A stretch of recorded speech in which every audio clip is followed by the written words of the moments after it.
ইস্তফা দিলেন কেন্দ্রীয় শিক্ষামন্ত্রী ধর্মেন্দ্র প্রধান। এই মুহূর্তের সব থেকে বড় খবর, এতদিন ধরে যে আন্দোলনের মূল দাবি, প্রধান দাবি, কেন্দ্রীয় শিক্ষামন্ত্রীকে এই প্রশ্ন ফাঁস কাণ্ডের দায় নিয়ে পদত্যাগ করতে হবে, ইস্তফা দিলেন কেন্দ্রীয় শিক্ষামন্ত্রী ধর্মেন্দ্র প্রধান। গত দুটো বৈঠক হয়েছিল আপনারা জানেন, 20 তারিখ এবং গতকাল। সিজেপির প্রথম এবং প্রধান দাবি কেন্দ্রীয় শিক্ষামন্ত্রীর ইস্তফা। অবশেষে ইস্তফা দিলেন কেন্দ্রীয় শিক্ষামন্ত্রী ধর্মেন্দ্র প্রধান। একদিকে আন্দোলন চলছে, অন্যদিকে এই মুহূর্তে সব থেকে বড় খবর, ধর্মেন্দ্র প্রধান তিনি ইস্তফা দিয়েছিলেন। কেন্দ্রীয় শিক্ষামন্ত্রীকে নিজের প্রশ্ন ফাঁস কাণ্ডের দায় নিয়ে ইস্তফা দিতে হবে অবিলম্বে, এই দাবি কিন্তু শুরু থেকেই করে আসছিলেন আন্দোলনকারীরা। একেবারে সোনাম ওয়াংচুক 26 দিন ধরে তিনি অনশন করছিলেন আপনারা জানেন, এবং ধর্মেন্দ্র প্রধানকে ইস্তফা দিতে হবে এই গোটা ঘটনার দায় নিয়ে, এটাই ছিল প্রথম এবং প্রধান দাবি আন্দোলনকারীদের। অবশেষে কেন্দ্রীয় শিক্ষামন্ত্রী ধর্মেন্দ্র প্রধান পদত্যাগ করলেন, ইস্তফা দিয়েছেন তিনি। গতকাল কিন্তু একেবারে আপনারা জানেন দ্বিতীয় দফার যে বৈঠক হয়েছিল সিজেপির সঙ্গে, সেখানে কিন্তু অন্য যে দাবি, অর্থাৎ ছাত্রছাত্রীরা যারা আন্দোলন করছিল, যাদের বিরুদ্ধে এফআইআর হয়েছে, সেই এফআইআর প্রত্যাহার করা, যারা আত্মহত্যা করেছে প্রশ্ন ফাঁস কাণ্ডে তাদের পরিবারকে 1 কোটি টাকা ক্ষতিপূরণ দেওয়া, এই সমস্ত দাবি সরকার মেনে নিয়েছিল। কিন্তু সব থেকে বড় যে দাবি আন্দোলনকারীরা করছিল, কেন্দ্রীয় শিক্ষামন্ত্রীর পদত্যাগ।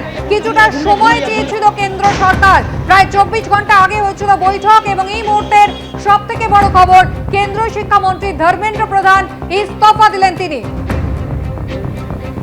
গতকাল বৈঠক হয়েছে দুপুর 2টো নাগাদ, আপনারা জানেন 1.5 ঘন্টা ব্যাপী যে বৈঠক হয়েছিল, সেই বৈঠক থেকে কিন্তু সমাধান সূত্র পাওয়া যায়নি। কেন্দ্র সরকার খানিকটা সময় চেয়েছিল। আজ দুপুরে ফের বৈঠক হওয়ার কথা ছিল, সেই বৈঠকের আগেই সব থেকে বড় খবর, কেন্দ্রীয় শিক্ষামন্ত্রী ধর্মেন্দ্র প্রধান ইস্তফা দিলেন। কেন্দ্রীয় শিক্ষামন্ত্রীর পদ থেকে সরে দাঁড়ালেন ধর্মেন্দ্র প্রধান। সব থেকে বড় দাবি এটাই, যেভাবে সর্বভারতীয় একটি পরীক্ষায় প্রশ্ন ফাঁস হয়েছে, যেখানে এতজন ছাত্রছাত্রী আত্মহত্যা করেছে, সেই গোটা ঘটনার দায় নিয়ে পদত্যাগ করতে হবে কেন্দ্রীয় শিক্ষামন্ত্রীকে। অবশেষে ধর্মেন্দ্র প্রধান তৃতীয় বৈঠকের আগেই পদত্যাগ করলেন। রাজর্ষি দত্তগুপ্ত রয়েছেন আমাদের সঙ্গে টেলিফোন লাইনে। রাজর্ষি, অর্থাৎ যে দাবিতে একেবারে উত্তাল হয়েছে গোটা দেশ, সেই দাবিতে এবার মান্যতা দিল কেন্দ্র, ধর্মেন্দ্র প্রধান সরে দাঁড়ালেন। একদমই তাই কুসুমিতা, তুমি বলতে পারো যে এই দাবিতে কিন্তু ছাত্ররা অনড় হয়েছিল, এবং গতকালও যখন বৈঠক হয়েছে, দীর্ঘ 2 ঘন্টা ধরে বৈঠক হয়েছে। ছাত্রদের অন্য দাবিগুলো কেন্দ্রীয় সরকার মেনে নিয়েছিল, এবং জগৎ প্রকাশ নাড্ডা ও জিতেন্দ্র সিং তারা মিলে দীর্ঘক্ষণ বৈঠক করেন, অনেক বোঝানোর চেষ্টা করেন, কিন্তু ছাত্ররা কেন্দ্রীয় শিক্ষামন্ত্রীর পদত্যাগের দাবি থেকে 1 ইঞ্চিও নড়তে রাজি ছিলেন না। এবং তারপরেও আমরা দেখেছি যে এই দাবিতে গোটা দেশ জুড়ে, শুধু দিল্লির যন্তর মন্তর নয়, গোটা দেশ জুড়ে, এমনকি কলকাতাতেও মিছিল হয়েছে, আন্দোলন হয়েছে, এবং এই দাবি বারবার সর্বত্র একই রকম ভাবে উঠে এসেছে। এবং আজকে দ্বিতীয় দফার বৈঠক হওয়ার কথা ছিল। গতকাল তুমি জানো যে একটা নতুন আইন আনার কথা হয়েছে, সেই আইনে কঠোর সাজা দেওয়ার কথা।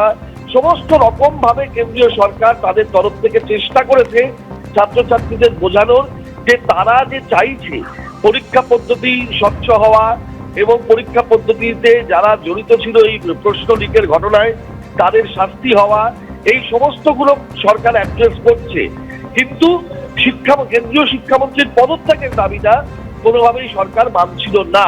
আর ছাত্ররাও, আন্দোলনকারী ছাত্ররাও, তারাও অনড় ছিল যে শিক্ষামন্ত্রীকে পদত্যাগ করতে হবে।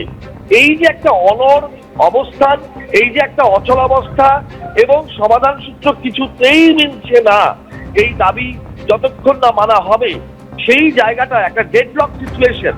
সেইখান থেকে আজকে দিল্লিতে আবার নতুন করে জমায়েত, এবং কিছুক্ষণ আগে পর্যন্ত তুমি দেখেছো যে নতুন করে আবার পুলিশের সঙ্গে আন্দোলনকারীদের সংঘর্ষ। এই প্রেক্ষাপটে, এই আবহে এখন যেটা জানা যাচ্ছে যে কেন্দ্রীয় শিক্ষামন্ত্রী ইস্তফা দিয়েছেন, এই ঘটনার দায় স্বীকার করে তিনি সরে দাঁড়িয়েছেন।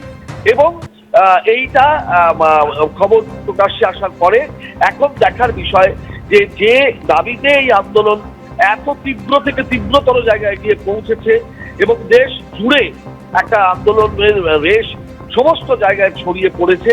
সেই আন্দোলনে নেতৃত্ব যারা দিচ্ছেন তাদের এবারে অভিব্যক্তি কি হয়, কারণ তাদের মূল দাবি ছিল এটা। এবং আজকে যে দ্বিতীয় দফায় এই শিক্ষামন্ত্রীর পদত্যাগের পরে আলোচনার যে পরিসর ছিল, কর্মসূচি ছিল, সেইটা হয় কিনা এবং হলে সেখান থেকে একটা স্থায়ী সমাধান সূত্র বেরিয়ে এই গোটা বিষয়টা কোনো একটা পরিণতির দিকে এগোয় কিনা সেটাই দেখার বিষয়। একেবারে রাজশ্রী, তুমি আমাদের সঙ্গে থাকো। এবিপি আনন্দ, এগিয়ে থাকে, এগিয়ে রাখে।